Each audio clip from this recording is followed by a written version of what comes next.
സ്നേഹം നിറഞ്ഞ സഹോദരങ്ങളെ, എന്നെ ശ്രദ്ധിക്കുന്നവരായ എല്ലാവരും, നമ്മിൽ നിന്ന് ശാരീരിക പ്രകാരം നാം എല്ലാം ആദരിക്കുകയും ബഹുമാനിക്കുകയും സ്നേഹിക്കുകയും ചെയ്യുന്ന യുവാനിയോസ് തിരുമേനി ദൈവസന്നിധാനത്തിലേക്ക് കടന്നുപോയിരിക്കുക. ഈ സമയത്ത് സാധാരണ എല്ലാവരും പറയുന്നത് പോലെ അനുശോചനം എന്ന വാക്ക് ഞാൻ പ്രയോഗിക്കുന്നത്. കാരണം ദൈവം ഇങ്ങോട്ട് അയച്ചിട്ടാണ് ഞാൻ നിങ്ങൾ ഇങ്ങോട്ട് വന്നിരിക്കുന്നത്. എന്നോട് നിങ്ങളോടെയും ഏൽപ്പിച്ചിട്ടായ ചുമതല നിർവഹിച്ച് ഭംഗിയായി പോവുക എന്നാണ് ദൈവത്തിൻ്റെ കൃപ. തിരുമേനി തന്നെ ഏൽപ്പിച്ചതായ എല്ലാ ചുമതലകളും നിർവഹിച്ച് കടന്നുപോയ ആളാണ്. അപ്പോൾ അദ്ദേഹത്തെക്കുറിച്ച്, അദ്ദേഹത്തിൻ്റെ കടന്നുപോക്കിനെ കുറിച്ച് മാനസികമായിട്ട് ലോകപ്രകാരം നമ്മിൽ നിന്ന് കടന്നുപോയല്ലോ എന്ന് പറഞ്ഞ സങ്കടം തോന്നുന്നുണ്ടെങ്കിലും അനുശോചനം തോന്നുന്നില്ല, ആത്മീയ സന്തോഷമാണ്. കാരണം ഇതുവരെയുള്ള ജീവിതത്തിൽ കഷ്ടവും ദുഃഖവും പ്രയാസവും ഉണ്ടായെങ്കിലും ദൈവത്തെ തള്ളിക്കളയാതെ ഇയ്യോബിനെ പോലെ പരീക്ഷണങ്ങളെല്ലാം അതിജീവിച്ച് കടന്നുപോയ ഒരു ശ്രേഷ്ഠനും പരിശുദ്ധനുമായ നല്ലൊരു മാതൃകാ മനുഷ്യനാണ് നമ്മൾ കടന്നു പോയിരിക്കുന്നത്. അതുകൊണ്ട് തീർച്ചയായും അദ്ദേഹത്തിൽ നമുക്ക് ഒത്തിരി പാഠങ്ങൾ ഉൾക്കൊള്ളുവാനായിട്ടും പഠിക്കുവാനായിട്ടും അത് പകർത്തുവാനായിട്ടും ഉള്ള കാര്യം എന്നെ ഓർമ്മപ്പെടുത്തുകയാണ്. തിരുമേനിയുമായിട്ടുള്ള എൻ്റെ ബന്ധം സെമിനാരിയിൽ 1974 ഒരു കൊച്ചി യോഹന്നാനായിട്ട് വരുമ്പോൾ മുതലാണ്. ഞങ്ങളുടെ വാർഡനായിരുന്നു. വടക്ക് പറയുകയും സ്നേഹിക്കുകയും ഒത്തിരി പ്രിയപ്പെടുകയും ചെയ്യുന്ന നല്ല ഒരു അച്ഛൻ. താഴിലെ പണികൾക്കെല്ലാം തിരുമേനിയോടൊപ്പം ഞങ്ങളുണ്ടായിരുന്നു. ഗ്രീക്ക് ഞങ്ങളെ നന്നായി പഠിപ്പിക്കുന്നത്, ഒരുവിധം നന്നായിട്ട് ഗ്രീക്ക് അറിയാമായിരുന്നതുകൊണ്ട് അന്ന് തിരുമേനിക്ക് എന്നെ ഒത്തിരി ഇഷ്ടം കൂടിയാണ്. തിരുമേനിക്ക് ഇഷ്ടമുള്ള സബ്ജക്റ്റ് അല്പം അറിയാമെന്നുകൊണ്ടായിരുന്നില്ല. അതെല്ലാം കഴിഞ്ഞ് 78 അവിടെ നിന്ന് ഇറങ്ങി കഴിയുമ്പോഴാണ് തിരുമേനി രോഗം അറിയുന്നത്. അതിലും രോഗത്തിലും തളരാതെ ദൈവത്തിൽ ആശ്രയിച്ച് പ്രാർത്ഥനാപൂർവം മുന്നേറിയ ഒരു വലിയൊരു മനുഷ്യനാണ് അദ്ദേഹം. രോഗം അദ്ദേഹത്തെ തളർത്തിയെങ്കിലും മാനസികമായ അദ്ദേഹം ശക്തി പ്രാപിച്ചു. അതിനുശേഷം കൂടുതൽ ദൈവാർഥ്യബോധമുള്ള ഒരു വ്യക്തിത്വത്തിൻ്റെ ഉടമയായി തീരുകയായിരുന്നു. ആ ഭീകരമായ രോഗത്തിൽ നിന്ന് അദ്ദേഹത്തെ വിടർത്തി എന്നുള്ളത് നമുക്ക് സന്തോഷിക്കും. അദ്ദേഹത്തെ സംബന്ധിച്ചിടത്തോളം പാമ്പാടി തിരുമേനിയും അതിനേക്കാൾ ശ്രേഷ്ഠനായി മലങ്കരയുടെ മഹാപരിശുദ്ധനായ തിരുമേനി മാതൃകാ പുരുഷന്മാർ, അവരുടെ ജീവിതവും പ്രാർത്ഥനാ ശൈലിയും ഈ പരിശുദ്ധ പിതാവിന് മുഖമുദ്രയായി.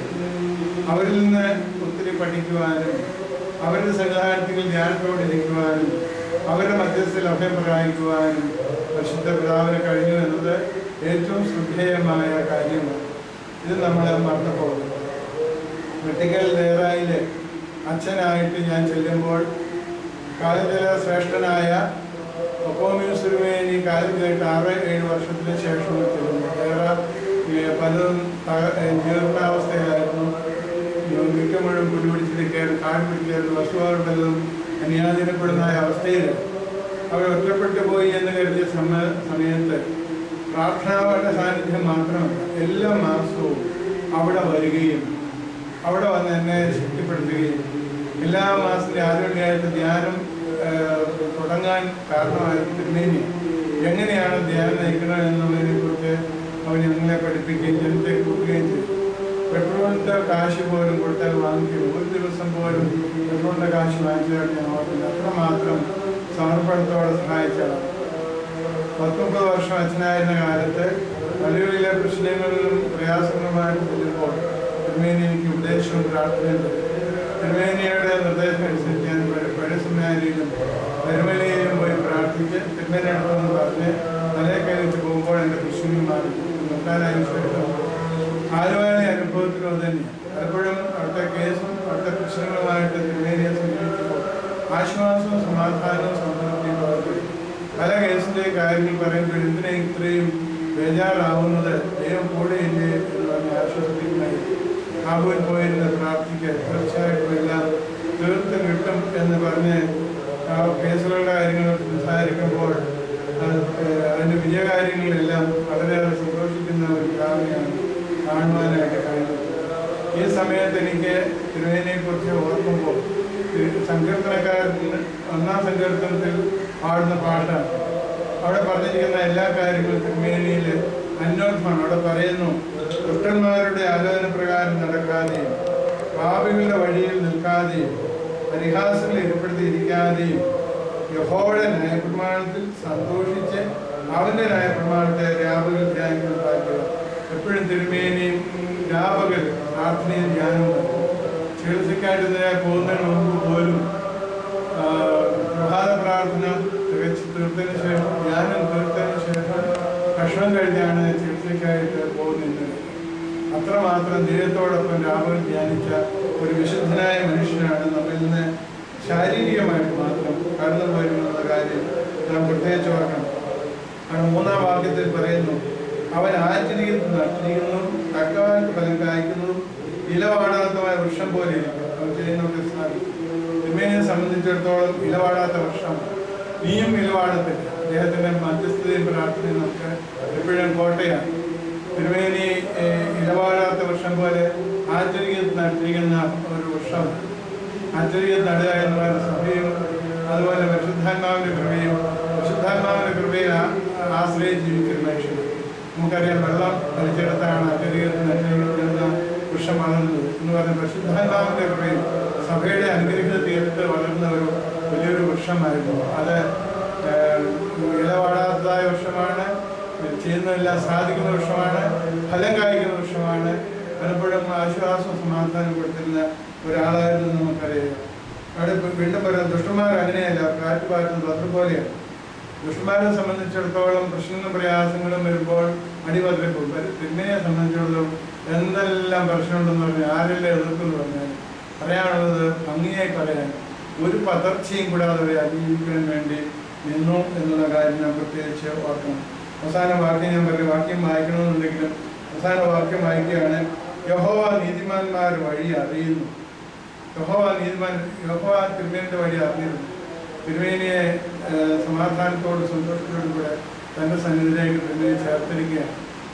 അവസാനമായിട്ട് എനിക്കൊരു കാര്യം കൂടെ പറയാനുള്ളത്, തിരുമേനി പ്രാർത്ഥിക്കുകയും ധ്യാനിക്കുകയും ചെയ്യുന്നവരെ കുറിച്ച്, യഥാർത്ഥ സമർപ്പണത്തിൽ പ്രാർത്ഥിക്കുന്നവരെ കുറിച്ച് ഓർക്കുമ്പോൾ ഈ കഴിഞ്ഞ കഷാനവാഴ്ചത്തെ 1-2 കാര്യങ്ങൾ മനസ്സിലേക്ക് വരികയാണ്. കഷാനവാഴ്ചയ്ക്ക് മുമ്പ് ഓശാന ഞായറാഴ്ച ശനിയാഴ്ച ഞാൻ വന്ന് തിരുവേനിയെ കണ്ടയച്ച് പറഞ്ഞു. തിരുവേനി ആലുവയിലെ കേസിൻ്റെ കാര്യങ്ങൾ പറഞ്ഞു, പ്രാർത്ഥിക്കുമെന്ന് പറഞ്ഞു.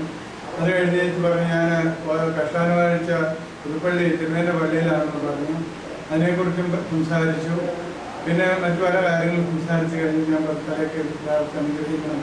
ഈ പ്രാവശ്യത്തെ കഷാനവാഴ്ച ആത്മീയ ആനന്ദത്തിൻ്റെതായിട്ട് പ്രാർത്ഥിക്കുന്നു പറഞ്ഞപ്പോൾ അതുകൊണ്ട് തന്നെ പിന്നെ എന്നെ വിളിച്ചു കഴിഞ്ഞു. അപ്പോൾ ഞാൻ നമ്മുടെ ദേശത്തിൻ്റെ മുഖ്യമന്ത്രി വന്ന കാര്യം പറഞ്ഞു. ആദ്യം മുതൽ അവസാനം വരെ ഒരു സാധാരണ പൗരനെ പോലെ ആരാധനാലയത്തിൽ നിന്ന് പ്രാർത്ഥിച്ച അദ്ദേഹത്തെക്കുറിച്ച് പറഞ്ഞപ്പോൾ എന്തൊരു സന്തോഷമായിരുന്നു. അതിനേക്കാൾ ഉപരി എപ്പോഴും 100% സമയത്തും അദ്ദേഹത്തിന് ചോദ്യത്തിൽ പോലും ആളുടെ തിരക്കുള്ള ആ വ്യക്തി ദൈവമ്പാ വന്നപ്പോൾ തിരക്കില്ലാത്തവനെന്ന കാര്യം കേട്ടപ്പോൾ പൂർണ്ണ സന്തോഷവാനായിരുന്നു. ഒത്തിരി ആനന്ദത്തോടെ അത് പറയുകയും കൂടെ ചെയ്തു. അത്രയ്ക്ക് മുഖ്യമന്ത്രിയെ ദൈവം അനുഗ്രഹിക്കുമെന്ന് പറഞ്ഞ് കടന്നു പോവുകയാണ് ചെയ്തത്. ദൈവത്തിൻ്റെ കൃപ നമ്മോടുകൂടെ ഉണ്ടായിരുന്നത്. നമുക്ക് എത്രമാത്രം തിരക്കുണ്ടെങ്കിലും ദൈവത്തിൻ്റെ സ്ഥാനത്തിൽ തിരക്കില്ലാതെ അവിടെ സ്വസ്ഥമായിരിക്കുന്ന ദൈവത്തെ നമ്മുടെ പ്രശ്നങ്ങളും പ്രയാസം ദൈവത്തിൻ്റെ സ്ഥാനത്തിൽ തിരുമേനി തരുന്ന ദൂത് പ്രാർത്ഥനയുടേതാണ്, ആത്മീയതയുടെയാണ്. അതിനകത്ത് അഹങ്കാരങ്ങളില്ല. പറയാനുള്ളത് നേരെ ചൊവ്വയെ അടച്ചുവിട്ടില്ലാതെ ദൈവം നമുക്ക് ഒരു വലിയ മനുഷ്യനെ തന്നു. ആ വലിയ മനുഷ്യൻ നമ്മിൽ നിന്ന് വിടവാങ്ങുന്നു. അദ്ദേഹത്തിൻ്റെ ജീവിതം നമുക്ക് മാതൃകയാക്കി എന്ന് പ്രാർത്ഥിച്ച് ആശംസ ഞാൻ വാക്കിയെടുക്കുന്നു. ദൈവം തമ്പുരാൻ തൻ്റെ അദൃശ്യമായ വർഗ്ഗത്തിൽ